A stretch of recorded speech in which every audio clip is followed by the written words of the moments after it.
at the heart of the World Series by Renault with Elf.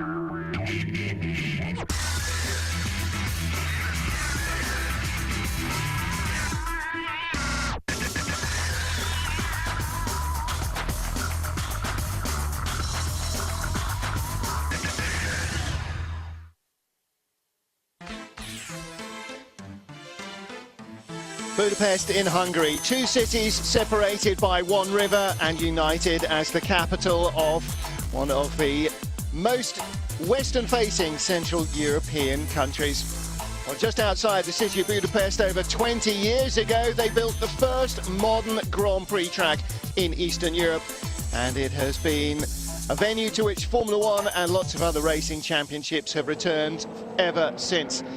So good morning and welcome to the Hungaroring as we get ready for the first race of the weekend in the Formula Renault 3.5 World Series by Renault. Traditionally brings in 100,000 folks each day here at the Hungaroring, but as you can see, streaming wet weather for Saturday in Hungary. Tom Gaymore, normally when we're here, we're looking across the hillside at the water park in sparkling sunshine, wishing we were in the water. Now I think not so much. Yeah, I think the water park's looking over at the circuit and thinking, I wish we were over there. Commentary box, yeah. Because the circuit, the twisty nature, the undulations of this track, the Hungaroring, and with this amount of water makes it very, very tricky. We just saw Carlos Sainz Jr. actually leaving the pit lane and slithering straight on down to turn one. And because of the warm weather that we're so accustomed to, actually when it rains, it is very, very difficult here. These cars have had experience, or these drivers, I should say, in the wet weather this weekend, because yesterday really was a washout. Qualifying was damp, but on slick tyres, the race now very, very wet. Well, championship being led by Carlos Sainz Jr. It's an all-Spanish battle, really, because Roberto Meri is his closest rival. Pierre Gasly, Ollie Rowland, Sergei Sorokin, Will Stevens, they've been sort of yo-yoing up and down the 2, 3, 4, 5 positions, and that's still to be decided. But it does look as though Sainz is most likely to be this year's champion, but with the weather the way it is, I wouldn't count anything out. We've had drama, haven't we, in the last couple of years racing? All sorts of wheels have come off wagons in the Hungaroring. Well, our grid interviewer for this weekend, you might recognise. 7 of the World Series by Renault here in Budapest. Characteristic of this racetrack is it's tight and twisty, a little bit like a street circuit, therefore qualifying is absolutely crucial. Well, we had the chance to catch up with the pole man this morning, Oliver Rowland.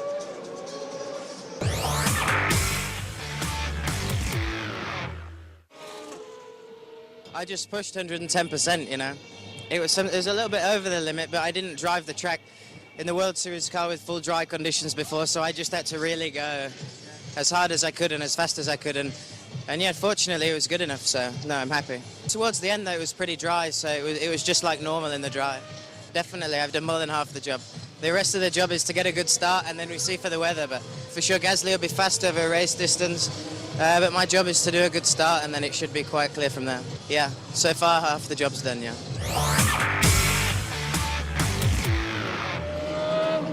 Well, Tom, it was wet, but with a dry-ish track. Everybody actually went out on slicks in qualifying, but the weather's not been the only problem this weekend.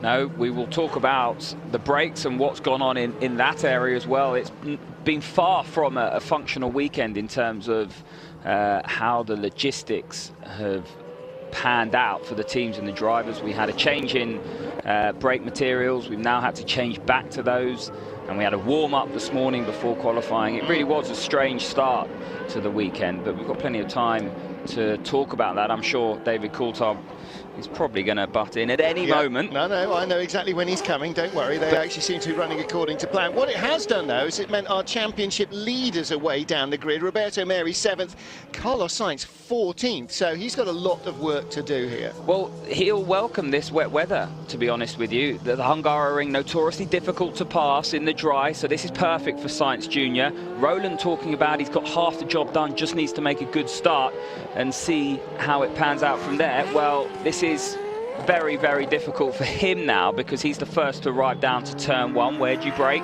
Very difficult to get off the line, and he really doesn't have half the job done in my book.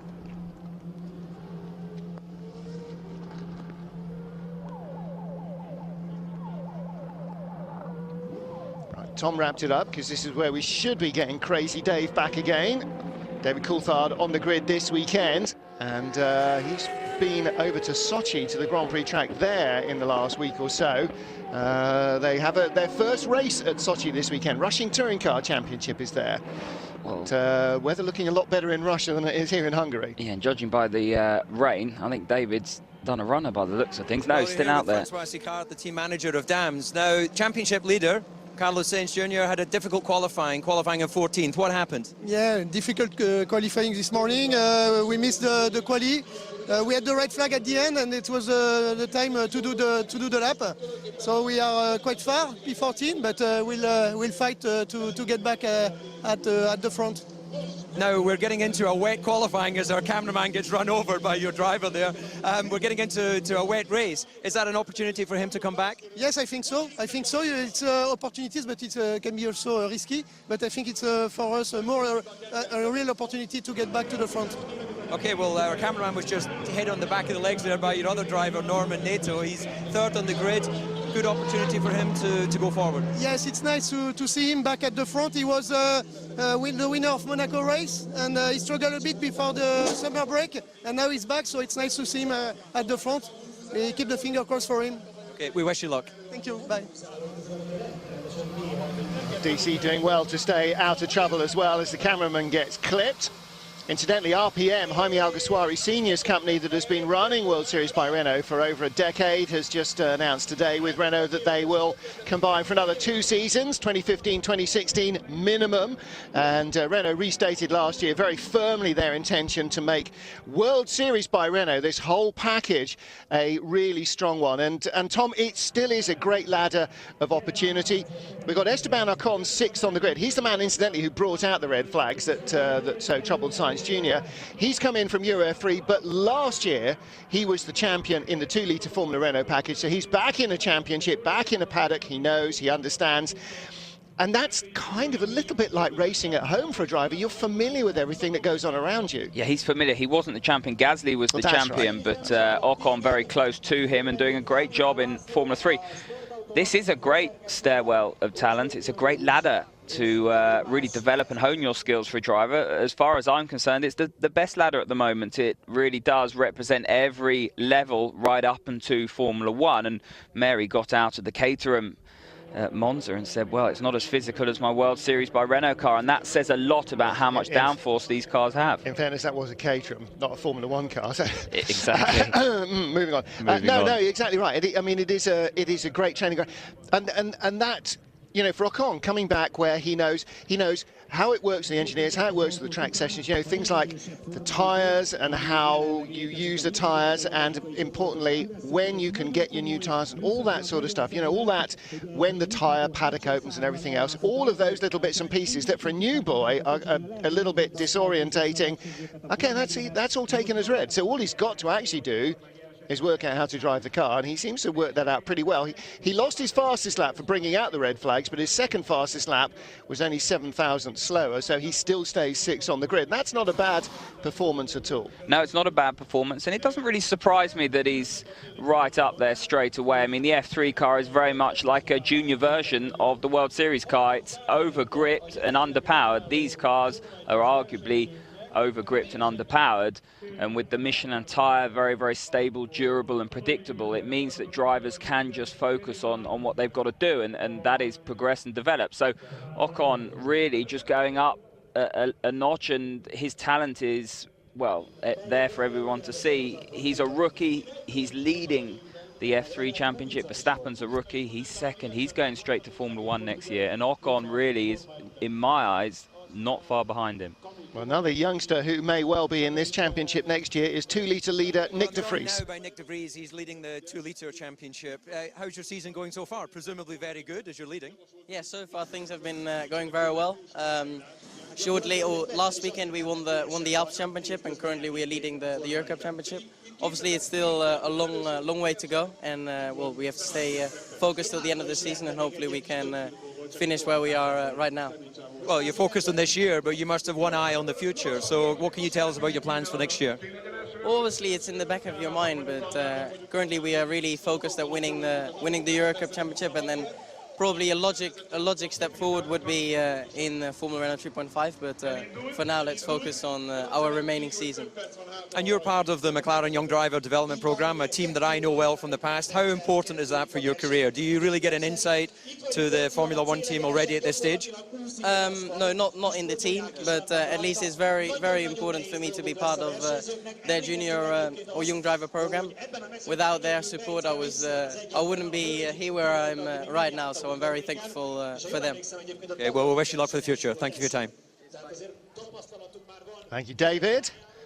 Excellent stuff as ever. He knows his stuff and he knows how to talk to drivers and team bosses as well. That's one of the great advantages of having somebody like Coulthard who's been around so many different programs, is that you know, he was desperately trying to drag out, but I think Nick de Vries was playing the party line nicely there. And what interests me there is he says if it wasn't for McLaren's involvement, he wouldn't be on the Euro Cup grid this year. He's a driver that's got lots of talent, not too much money. He has to look at winning the Euro Cup Championship because of the money that you get to put forward towards a budget in 3.5 the year after. We've seen the likes of Frins who had little backing do that, the likes of Van Dorn. Now we've got Gasly doing it, and Nick de Vries looks odds on to be the next man, and that's why the ladder is good, because Renault care about the drivers, they support them, and that money is critical in the current economy. And of course the other thing from de Vries's viewpoint is what happens to McLaren drivers who have come through here and won the championship. Oh, hang on a minute, like Magnussen, they end up in a McLaren Formula One car. So it's a smaller pot of talent, if you like, than being on the Red Bull program, but the chances are that they are going to do something with you at the end of it. And so that's you know, the great look forward for him is McLaren are in a state of flux, and for de Vries in another 2 or 3 years there is a good opportunity that he might end up with a Formula One race seat. Well, Norman Nato starting third on the grid behind Ollie Rowland, who we just saw. And Rowland, another guy who, like a number before him and following him, would not be on the grid without First Steps. You know, without that money coming in from the Racing Steps Foundation, he would not.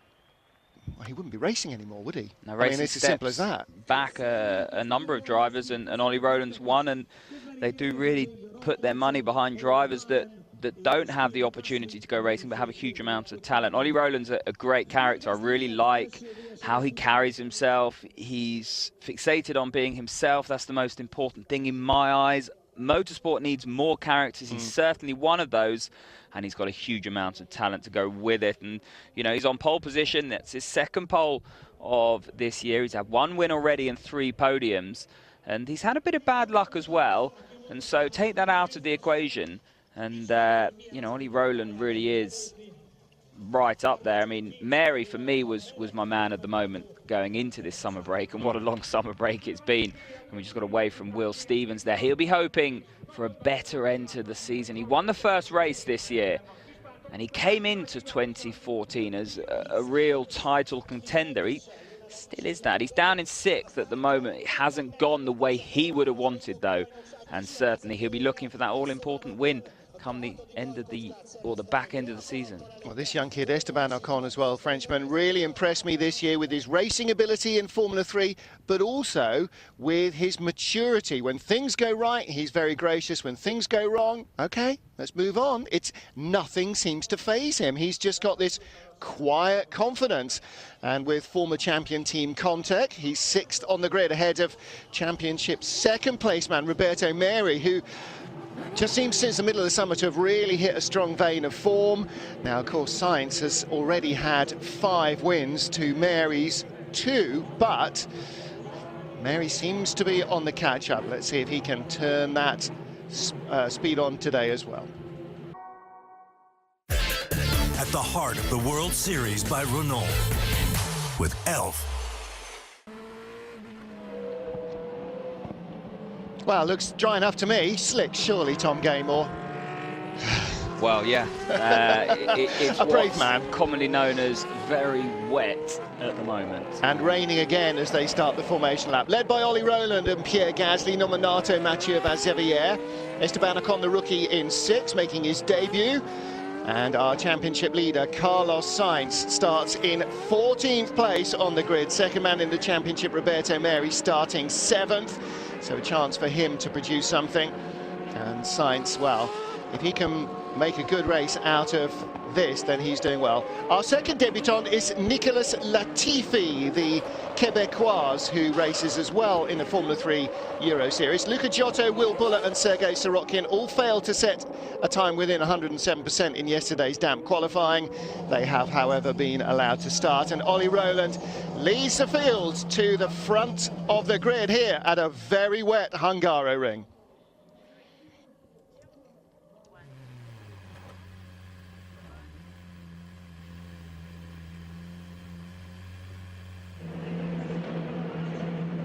Cars on the grid, ready for the start of our first Formula Renault 3.5 race. Red, white and blue of Oliver Rowland, the yellow nose of Pierre Gasly. They're your front row men. Norman Nato, yellow and black. Mathieu Vazavier will line up in 4th behind Gasly. And the final few cars are coming to the grid. There's Russia's Sergei Sorokin.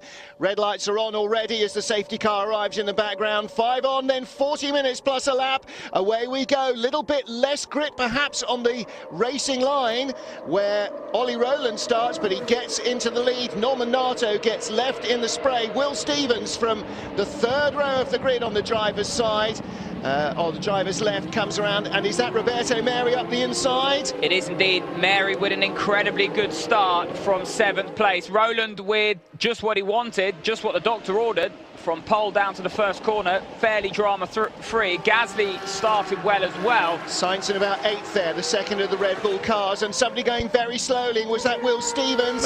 Matthias Lane, I think. Matthias Lane, the other Stracker car. And Roberto Meri into 2nd place, already ahead of Gasly. Oh my lord, has he got an onboard? It is Matthias Lane. Great eyes, Tom Gaymore. You don't need my glasses then. No, so the big loser was that yellow car there, Norman Nato. That's Vaxavier just dropping off the track.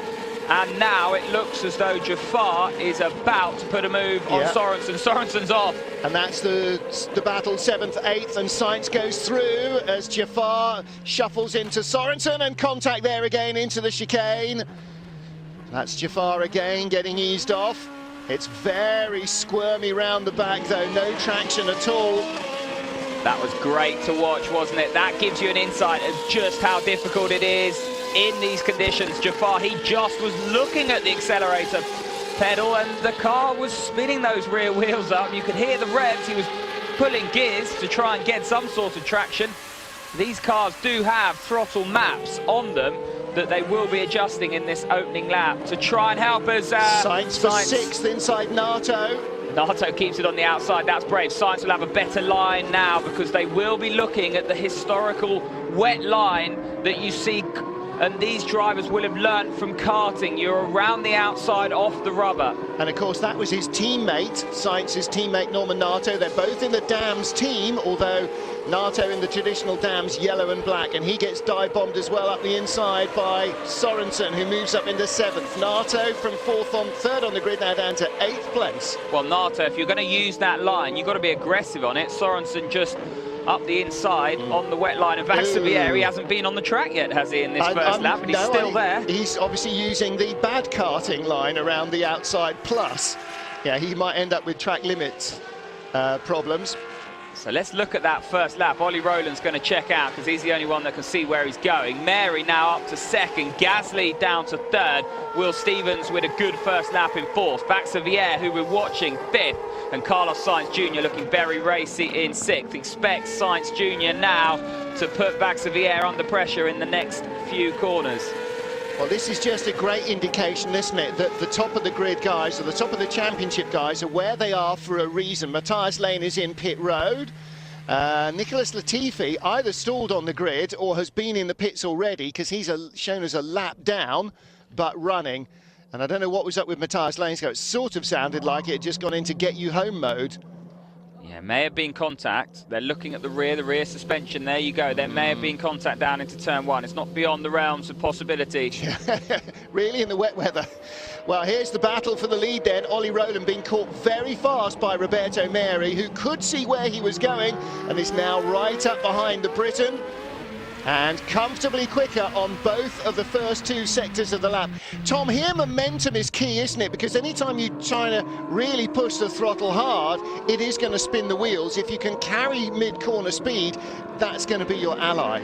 Yeah, Mary driving round with a smile the size of a Cheshire cat right now, because it's a great feeling when you're inside a car and they're doing these sorts of well, you're in these sorts of conditions, because if you really do fancy it, and Mary does, and Roland does as well, then you can be nice and aggressive, but you just get that sensation as Mary locks up. He was very lucky not to hit the back of Roland there. Roland will be on the throttle slightly earlier, and you can see Mary on the wrong line, battling with that traction that we were just talking about, and spinning those rear tyres up. And the onboards are just absolutely magical, aren't they, at the moment?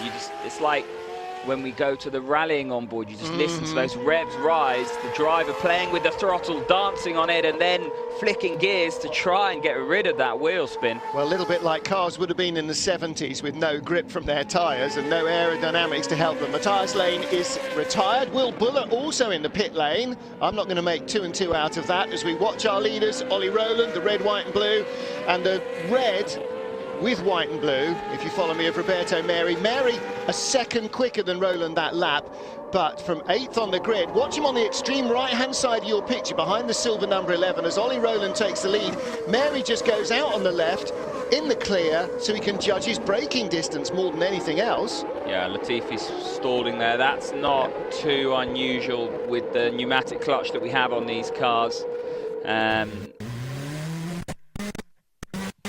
That'll be Matthias Lane's view.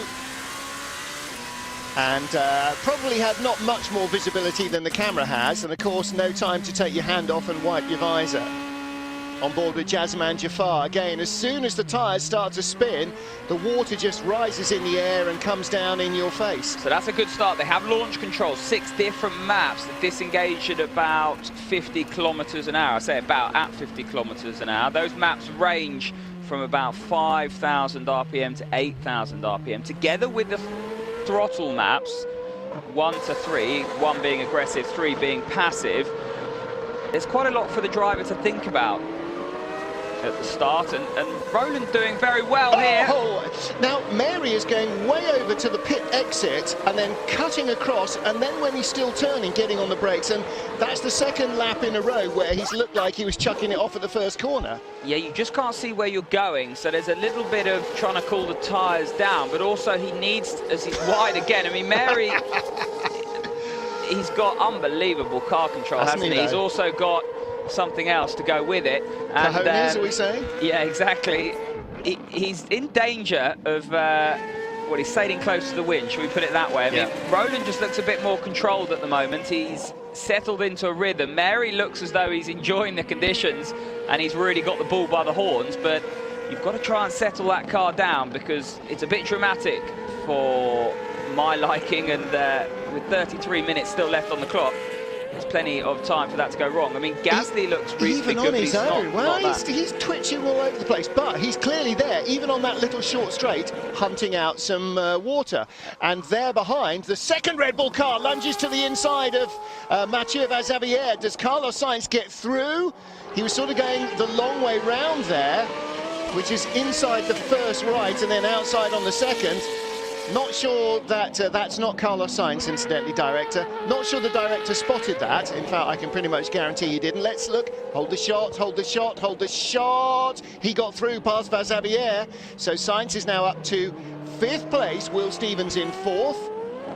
Wow, that was a bold move. It was a good move. Vazavière went slightly wide. I'd like to see a replay, but once Sainz had got his car in position, now we're on board. Yeah, just a better line. So Vazavière was wide into the right, which meant he was offline in the left, couldn't get on the throttle. Sainz just drove straight past him. Now, this is Meri, look at him, snaking around. There is definitely a future for him in rallying if it doesn't work, or MotoGP. But this is an interesting point, because he's driving off the track there. If he'd have got better drive, would that position, if he'd had overtaken Roland, be allowed to stand? I don't think it is. He has to not be off out the of track. control, actually. He is slightly looking out of control. Roland there, though, interestingly, was very much on the defensive side of the track. So clearly, down the straight, Mary had been all over the back of him. And Ollie Rowland, this is going to be a long race, you know, another half an hour before we get to the last lap for Ollie Rowland. If he's still there with Roberto Mary, you know, filling his mirrors the way he is, yeah, he can read the sign writing on the side of Mary's mirrors half the time. Who was that sideways? That's Bites Kavissa, I think. Matthias Lane is out. Yeah, Bites, oh, it's not Bites Kavissa. Who is that? That's Latifi, of course, in the Tech 1 car. So he's looped it round coming out of 3. Yeah, he was in last place, and it's just got a bit much for Latifi. These are big cars, and the conditions haven't really helped him develop or learn anything apart from just realise how daunting they are to drive in the wet conditions. Didn't get off the line, and now it's all gone wrong. We're on board with Sainz. He's made a move now. He's got by Stevens. Where's Stevens? Stevens was closer than that in front of him, so either he's made a mistake or he's got by Will Stevens. I think he's got past. I think he has as well. I think we got the end of that move. Well, I don't think we did at all. Oh, listen to the wheel spin, though. I think we picked him up after he got by. So here we go, again the chicane, and again, you know, if you force a driver in deep, you're going to capitalise, aren't you? So Carlos Sainz Jr. finding out where his car is slightly better than his rivals and using it to good effect. Now this is the battle for the lead. We saw this the last lap. Mary will brake very late. Again. Yeah. See, and Stevens just keeping it in, and Mary not keeping it in. I love the Will Stevens... Ollie Rowland. I love the way Ollie Rowland raced in 2-litre Formula Renault last year. Always up for a race, always up for a battle. Really, really racing driver style of attacking racing. And it's the same here. And that's another one off the track, and that is Pietro Fantin. Yeah, just looped it round, probably got loose under braking into the chicane, the tightest element. Yeah. And going back to what I was saying, I mean, Mary's done the same thing pretty much three laps in a row now. He just needs to brake slightly earlier. I know that sounds elementary, and it's easy for me to say, but he's not going to be able to put a move on Rowland coming from off the track. It's just not going to stick. Well, the other thing is, if he does get by, then he's not going to be in a position where he said, well, I couldn't help it because it's so wet and slippery, you've got to allow people to... No, because you've actually done it lap after lap, so you should by now be able to judge your braking distance. I don't want to stop him racing, but you don't want him to just drive around the outside and take the lead unfairly. But I can see what he's doing. He's trying to go deeper than Rowland to get the cutback, get on the throttle earlier and be straight. But Rowland's doing a very good job on the line that he's on. And Mary can't afford to drive off the track because he'll be on the throttle pretty early out there. He'll get good traction coming back on the track. He's trying to get the run down to turn 3 on, turn 2, sorry, on Rowland. But he's going to have to think of plan B. Yeah, he does need to stay on the grey stuff more often than he is at the moment, but it is great to see two drivers going at it absolutely hammer and tongs. Elf. Welcome back as we were on break. This happened, Ollie Rowland, the race leader, losing it 2 laps ago into the first corner where he's been so good in defence against Roberto Mary, and Mary taking the lead. And now we come back live to our host broadcaster's pictures showing exactly the same thing.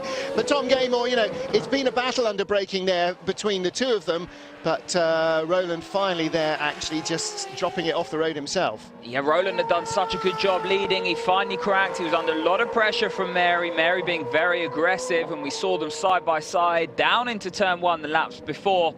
And Rowland just with that small mistake, and well, it'd be interesting to see how quick Rowland is now. My gut feeling is Mary just has the pace on the Fortec, man, but Mary driving incredibly aggressively and very, very well in these conditions. It's getting greasy now, so it's not beyond the realms of possibility. As I said earlier, if he continues with that, he could make a mistake because he's not leaving much margin for error. Carlos Sainz Jr.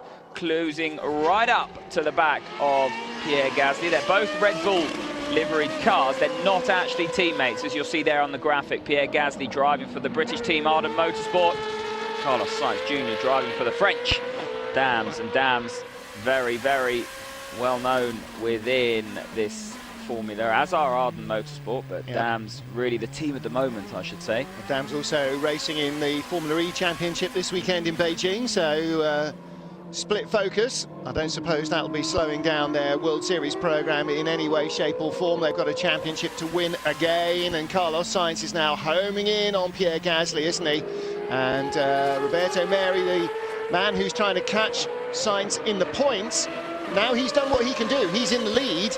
Now Sainz is just chopping back incrementally at Roberto Meri's advantage. He's already in fourth. Now it looks certain that he's going to get by Pierre Gasly in the next lap or two for third. Gasly using the racing line.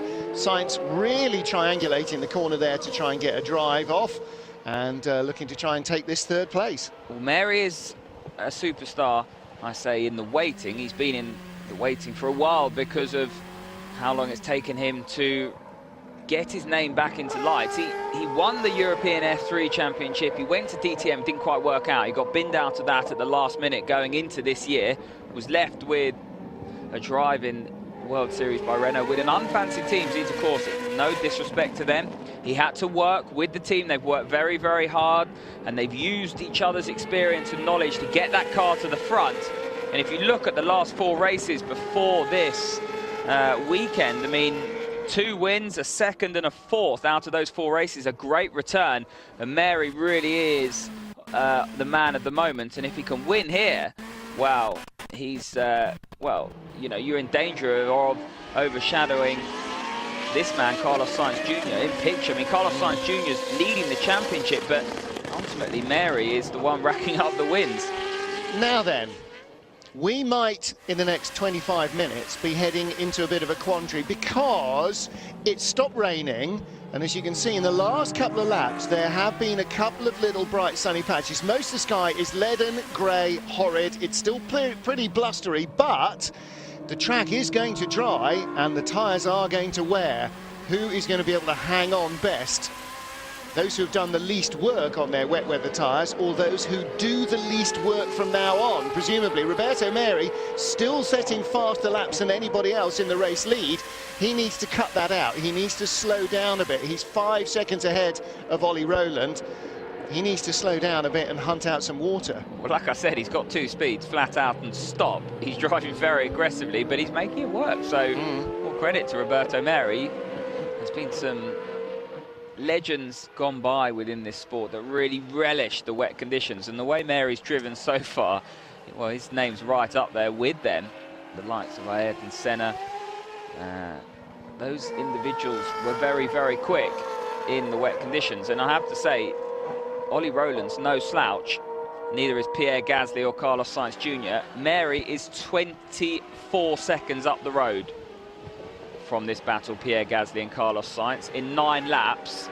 That is why I'm comparing him to some of the greats, because of the way he's driving and having kept it on and managing to do what he's doing is nothing short of sublime. Well, the other Zeta Corsa car, Roman Mavlanov, in 11th place, just over the back of the white and turquoise car of Jasman Jafar. He's got Oscar Tuño behind him, car number 26, the blue, black and white of Ponce.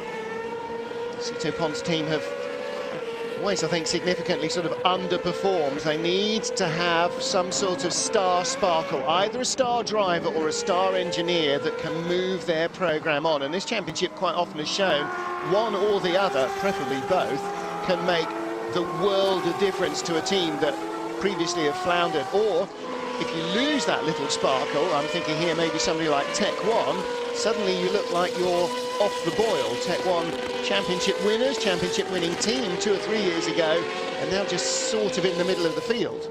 Yeah, but also this runs true to form. So we talked about the format before we came on air, Martin, of the 2 qualifying sessions, the 2 different races. I'm a fan of that personally. I think the reverse grid, it becomes very difficult, very messy in the likes of GP2, GP3 come the Sunday morning. Whereas in World Series by Renault, if you're a form driver, you're rewarded. You're not stuck in 8th place going down into turn 1 getting biffed off in the midfield on Sunday morning. You're back at the front doing what you do best, driving quickly and putting distance between you and the others. Yeah, or at least you have the chance to try and do it. You're absolutely right. You're not completely hamstrung for the weekend by one mistake, even if somebody else is in qualifying.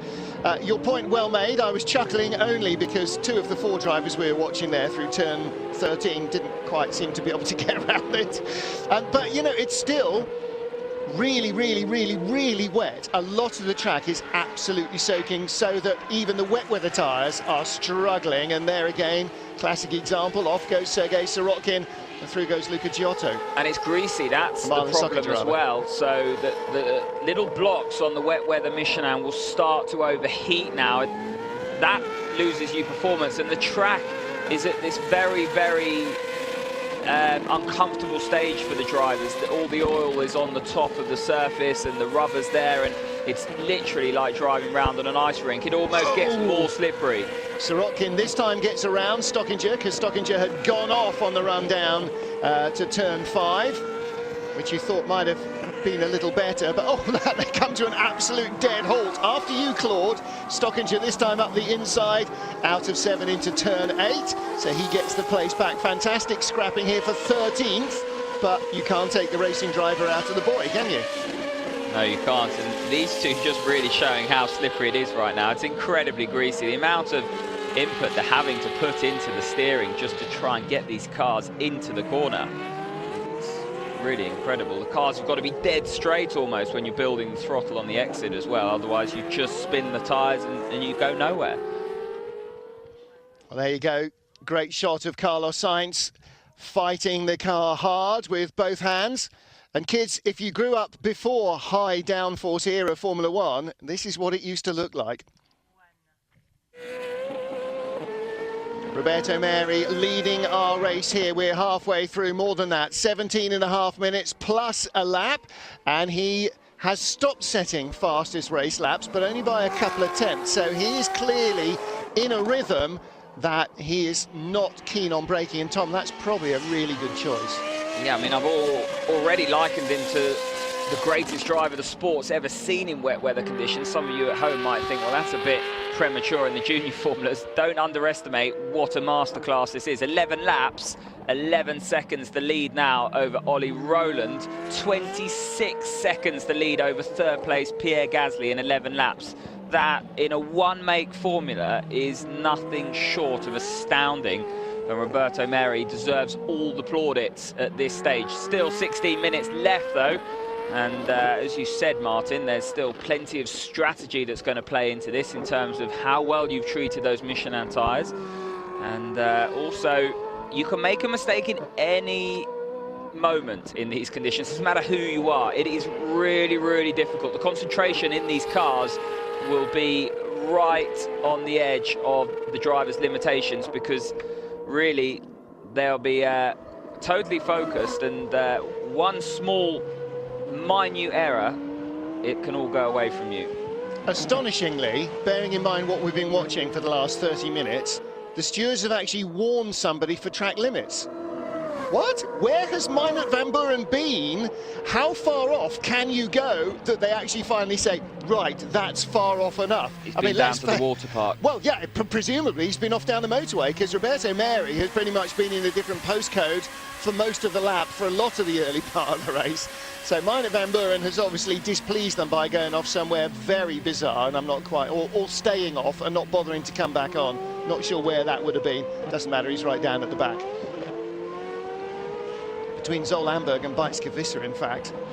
Zoll-Amberg should not be way down there. This is Jazzman Jafar, 17, ahead of Esteban Ocon in the Comtech car, who has now been just jumped by Roman Mavlanov.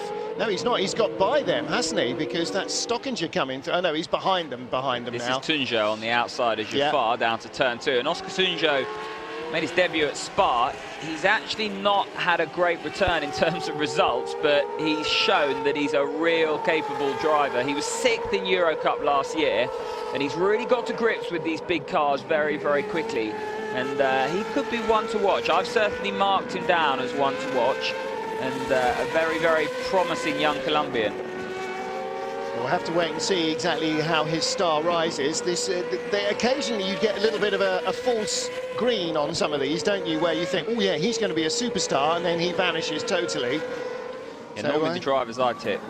Oh, he's gone through the chicane. There you go. Commentator's curse. Well, Esteban Ocon just in front of this little group. Jazzman Jafar, Oscar Tunjo, Roman Mavlanov, and behind them Marlon Stockinger just dropping away in the Lotus. And Stockinger, see now Stockinger, there's another full screen. You know, last year or even the year before looked like he really had the potential, and it's never sort of come to fruition. And you wonder how much is Marlon just being off the boil, how much is the Lotus team really being off the boil. Jasman Jafar, the stopper in the bottle here, not wanting to give up 10th place, but everybody starting to queue up behind him again now that Ocon has gone by, and around the outside, the very wide line, Roman Mavlanov. Ocon on a completely different line to everybody else, just trundling around the inside with no throttle, and he's just saying there that actually by travelling less distance on the same minimum speed of the guys on the exit, he might still be able to get the car straight and the power down and get a good run out of the corner on the line that he's on. And it's nice to see, and it just shows that Ocon is a talent. He's trying different things. He's doing something that no one else is doing. Yeah, absolutely. And that's the sort of driver that he is. Well, Roberto Meri leading the race now by 16.5 seconds. Barely credible in these conditions, but actually in the wet, that is credible. In the dry, that would be impossible. Ahead of Ollie Rowland, Pierre Gasly, a further 10 seconds back. And Sainz has dropped away now, and you start to wonder whether in the first 2 or 3 laps, just so much heat got cycled through Sainz's tyres that now they're going, OK, do you know what, I've had enough, I can't do it anymore. Well, he probably started with quite high pressures just to give him an opportunity to make some some inroads into the cars in front of him at the beginning. He'd always have to manage that as the track dried and the blocks of rubber start to heat up, and that's probably the stage of the cycle that he's in now. Sainz Jr. electing not to risk everything, and he can't risk everything, Martin. His lead is what? I'm having to do maths live on air, 45 odd points. You know, there's still 6 races to go, and Roberto Meri, if he keeps his winning habit up, is going to be right there. Sainz Jr. cannot afford to DNF. He needs to get as much as he possibly can from the races he's not winning, and if that's 4th place, that's 4th place, because this man at the moment is in a different, well, he's in a different race, he's in a different stratosphere. You know, he's miles away from the rest of the field, and you know, at this rate, it's not going to be long before he catches the back of the tail up. Well, as they are now, Roberto Meri will be on 143 points and Sainz on 169, so that brings it down to 26 points, which is 1 more than a win. Now, for Meri, if Sainz was to have a failure and a retirement in this race, then it would be 143 chasing what Sainz currently has, which is 157 if he didn't score. And then suddenly, oh boy, the championship is alive. But at the moment, Sainz showing absolutely no problems. And the team will have notified Sainz Jr. of the position. They would have spoken before this race of the importance of having to finish every race now. Points, points, points. You have to be able to maximise your bag when you're not winning. And like I said, if that's 4th, that's 4th. That's what Sainz has got to take home and go into tomorrow with a clear head. He's got decent pace. Qualifying didn't work out for him. He spent too long trying to get some clear track, and then the red flag spoiled it for him. He'll learn from that, and that's circumstantial. These things happen. It could have happened to anyone. All over the back of Esteban Ocon now, Jasman Jafar. So he's caught the young Frenchman. Ocon got by this little battle and was pulling away 2 or 3 laps ago.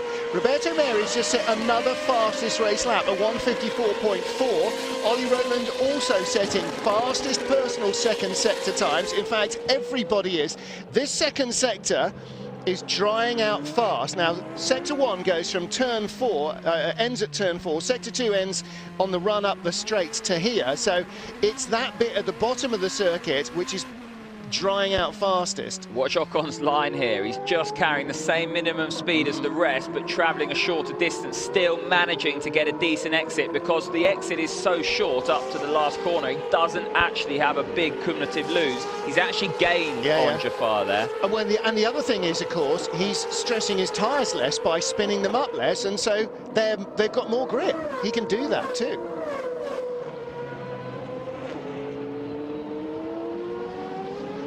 Down the inside comes the number 21 car, Roman Mavlanov. He's just been penalised, or warned at least, by the stewards for exceeding track limits, which is about time because he's been off everywhere. Meanwhile, on board with Carlos Sainz, runs out wide. And again, it is drying out, the tyres are getting tired, but it's still wet enough down into turn one, Tom Gaymore, that even the very best drivers are struggling to get the car stopped. I don't think that's because of the wet track. I genuinely think that's because Sainz is having to push. Gasly's driving away. He doesn't have the car underneath him that he wants at this stage in the race. Those tyres are definitely overheating, and that's what's giving him the problem under braking. He simply cannot brake as late as Pierre Gasly. But as all young racing drivers know, and you know, Martin, tell a young racing driver that they can't do what the car in front's doing, they'll still try and do it. Yeah, they'll do it anyway. Well, Jafar all over the back of Ocon. This is 9th, 10th, 11th. There's 12th, the red car of Roman Mavlanov. So good little battle going on there. Roberto Meri, 21 seconds. Was it 1 lap ago or 2 laps ago? I said he was 16.5 seconds ahead of Ollie Rowland. 21.4 now ahead of Ollie Rowland. Rowland is now only he's 11 seconds in front of Gasly. As off and back on again comes Esteban Ocon. And again, one of the things that he's proved in Formula 3, Ocon, the championship leader, is that he thinks on his feet very well in a racing car. He does indeed. That was just one of those things. He got left on the outside and elected to give Jafar room. I don't think the stewards will think too badly of that.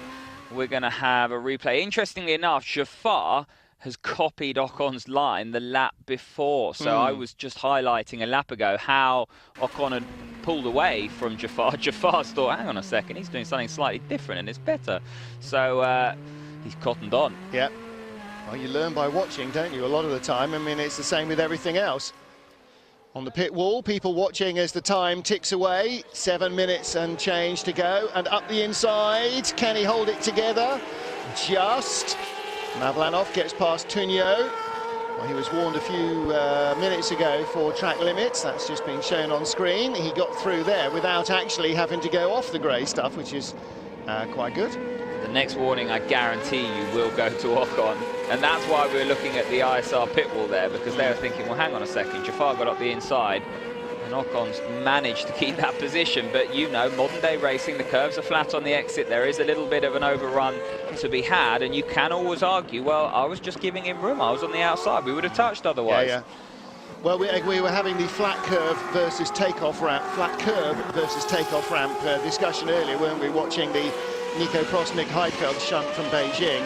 And these sausages on the inside, okay, they're fairly innocuous when they are innocuous, but like the shunt in Spa a couple of weeks ago in GP3, they can act as a very dramatic takeoff ramp, and I'd prefer flat curbs and stronger penalties for cutting them than to have these silly ramps on the inside. Roberto Meri, our race leader, our championship second place man, and still Carlos Sainz unable to get to Pierre Gasly. He's 4 seconds back from Gasly now, nearly. It's Mathieu Vazavière closing on him, not enough, but he is going a little quicker, Vazavière. In fact, Vazavière, Will Stevens, Marco Sorensen, Norman Nato, Esteban Ocon, just in front of this little group, all setting personal fastest laps. So did Jafar, so did Mavlanov on the last lap. And here's the battle on the inside, the number 6 machine, Luca Giotto. And Sergei Sorokin, not Sorokin, beg your pardon, Tunio, on the outside line. So Giotto, who started right at the back of the grid, trying to get by Tunio for 12th place. Now I'm going down the times as we see Tunio use all of his natural ability and a bit more to get that back. That was good driving. I mean, he's lost the position, but it could have been a whole lot worse because lesser driver would have been facing the wrong direction. That was very sideways. I'm just looking at the timing, and you know, if you look all the way down now, Zoll Amberg is 19th, 1 minute and 37 seconds off the lead. You know, he's only 15 seconds away from being lapped. Now that is almost unprecedented in this championship. Didn't see what happened to Will Buller either. He's made a pit stop and is now 2 laps down. Ah, there you go. Talk of the devil. He's back in the pits. And Zoll Amberg. Oh, that's Zoll Amberg, rather. He's in the pits. I was just talking about him. So what's up with him then? Clearly something that he's not very happy with. Last lap of 2 minutes 16, best lap of 1:59 to the leaders 1:54. It might have been a long while ago though before things deteriorated badly. He has dropped down from about 15th place. Well, I tell you what, if you look, Mary now 23 seconds ahead of second place Ollie Rowland in 18 laps, and that hasn't been in 18 laps. It's 18 laps completed, but he didn't pass. 12 laps, hasn't it? Yeah, he didn't pass Rowland for a good handful of laps. Yeah. Pierre Gasly 32 seconds off in third place. That just shows how dominant Mary's performance is. It's getting to that stage where we're going to see a crossover now. Fastest race lap from Carlos Sainz Jr. as we watch Esteban Ocon holding off Jazeman Jaffar. Jaffar must be getting fairly frustrated. He's been all over the back of Ocon, just can't find the traction to get by the Comtech car at all. Well, he has once. What you're seeing is a much drier line appearing, and the problem is then it's greasy offline, and so it's actually, like I was saying just a second ago, we're going to see that crossover where you just cannot really afford to make that pass because the guy online is got more grip than you. I tell you what, if they were coming to the grid now, there'd be some gamblers on slicks. There'd be some engineers absolutely with less some gamblers hair than on some slicks. of the others. This is a tear your hair out moment for the driver and engineers if that was the case. There are a few engineers up and down the pit lane who might be follically challenged, but you're right, yeah, definitely. Now then, incident involving Ocon and Jaffar will be investigated after the race. Yeah. It will always be the case. I'll be surprised if Ocon gets binned off, but stranger things have happened. I don't always get the blessings of the steward when I form my factual opinion. Well, as I've always said, when you head into the steward's office, you go into a parallel dimension where the normal rules don't necessarily seem to apply. Pierre Gasly now setting the fastest race lap in third place, feeling a little bit of pressure from Carlos Sainz, or maybe, as we just see there, a little bit of dancing around from our race leader on the lock stops, just enjoying themselves. You know, one of the things, I remember going to shooting years and years ago at Estoril. It was when Nelson Piquet was racing in a Benetton Ford, and we'd turned up for one day filming, and it was absolutely vile. Couldn't have been worse weather coming for the Atlantic. Piquet spent an hour and a half out there racing around, just sliding around lock to lock over the course of the day, just for fun. And just sometimes, even in a race, even when it's serious, I'm sure they're got a bit of a wild grin on their faces. Norman Nato under pressure. No, Sorensen. Sorensen rather under pressure. Nato on the outside.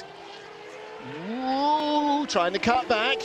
And this is for 7th place. Nato trying to recover one of the places he lost from third on the grid. It's taken a long time for him to even get to a position where he could make up one. Yeah, bad start, and then in the first lap just not aggressive enough, and when that happens you're just going one way and that's backwards. And Norman Nato, who is actually a race winner this year, he was on pole at Monaco, he won at Monaco, he got the fastest lap at Monaco, and the Hungaroring, famously renowned as being the Monaco without walls. Well, he was quick here again in qualifying, wasn't he? But not so quick in the race.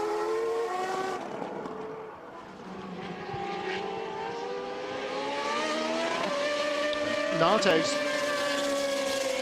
performances in 3.5 sort of a little bit reflected what it was like in 2 litres Formula Renault. When he was good, he was very, very good. When he was bad, he was horrid. And it was just, you know, this has been a really, really off-the-boil performance. And it might be, we'll find out later, that the team thought it was going to get drier and the car is on full dry settings, or they didn't soften the dampers off or whatever, or he made the wrong choice, or the engineer and he made the wrong choice, whatever, and it's an undrivable piece of. But, you know, that only ever comes out right at the end and after it's all too late. At the moment, it's highly possible, not covering himself in glory. Because Carlos Sainz Jr. has not really been as quick as we'd have expected him to be in this race. So dams may be going the wrong way, but sometimes you go with a split strategy. Yeah. So I'd be surprised if they're both on exactly the same, if that was the case. Well, presumably, with somebody like Sainz, he'll have made his decision. He'll have got what he wants. Pierre Gasly, incidentally, last lap, again, fastest lap of the race. And you wonder, as we get on to the last lap, we won't, because the leaders have crossed the line, so penultimate lap. You wonder now, if Gasly's setting fastest race laps, is the Arden car on a much firmer setting as well? Did they not soften that off quite so much? You know, he's half a minute behind Roberto Meri in what should be ostensibly an identical race car. He's not half a minute a slower driver. Now he's going quicker than ever before because it's pretty much a dry track. And is that, you know, is that a gamble that didn't quite work out the way they'd hoped as well? I think Meri, undoubtedly, that car is very, very good. And if it was fully equipped for the wet weather, it would be very, very soft. It would be rolling now, shredding the rear tyres. Ocon. No, that's Meri lapping Twynham now. Yes, you're right, Cameron Twynham. Oh dear. This is, like I said, unprecedented. He's really sliding through the back of the field now like a hot knife through butter. And Ollie Rowland with Will Buller, who's been in and out of the pits behind him and staying out of the way. But going back to what I was saying, if it was full wet, I mean, Meri would be a sitting duck now. His times would be nowhere near that. So, because the car would just be chewing those rear tyres up and rolling around too much. So, well, in fairness, Meri's just set his own personal best lap, 2 seconds slower than Pierre Gasly's last lap. So Gasly definitely has a car that's working better for whatever reason in these conditions. And on the last lap is potentially putting Ollie Rowland under pressure. Gasly, purple helmet through all sectors on the last lap, absolutely flying in the Red Bull Junior car, leaving Carlos Sainz behind. Will Buller, I'm not sure what problems he's had in the AVF car, but he's out just to make up the numbers now. 19th and last of our runners. It's formation finish for Arden. There you go. But I don't think that's the case. I was just being facetious. Yeah. Oh! Well, now then, you see how much momentum he lost there. That's, you see, radial tyres don't like going sideways. Roberto Meri very sideways again through the final corners. But despite the fact he's looked like dropping it off the road 20 times and more during this race, he has run away from the opposition. Vital win for Roberto Meri, takes victory. And we now have to get out the sleeping bags and wait for the second place battle to come across the line. Roberto Meri, our comfortable winner. Fastest final sector of the race from anybody on that last lap. And here it is, Pierre Gasly all over the back of Ollie Rowland. A lap too few in the race for Gasly. Well, don't say that, because he could just drive around the outside. He could do if there's enough grip. All the inside, Rowland struggling for grip, and Gasly gets the drive he wants. Into the final corner, he was second. Out of the final corner, he was third. He's second at the line. Ollie Rowland on the podium in third, but it's victory again for the Zeta Course team. So Rowland's rear tyre's gone, so that Fortec car just chewed them up. Gasly caught him in the last 5 laps, hand and fist, and Rowland will be absolutely gutted that he's dropped that place, but these things happen. Again, you know, we've got a track that changed, and you would have to assume that Rowland's car was softer and better at the start, and Gasly's was harder and worse at the start, and in the end, the 1 corner less, Rowland would have been second. It's the way it is. I want to have what they've had for breakfast, those marshals. You don't. It's sausage and beer. Well, actually, that'll be lunch. There's our race winner, Roberto Meri.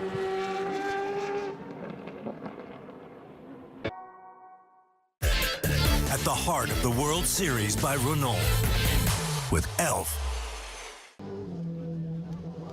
Well, Roberto Meri, what on earth did they do to the Zeta Course car? It was almost as fast. In fact, it was faster at the end than it was at the beginning. It was the fastest thing out there in the beginning.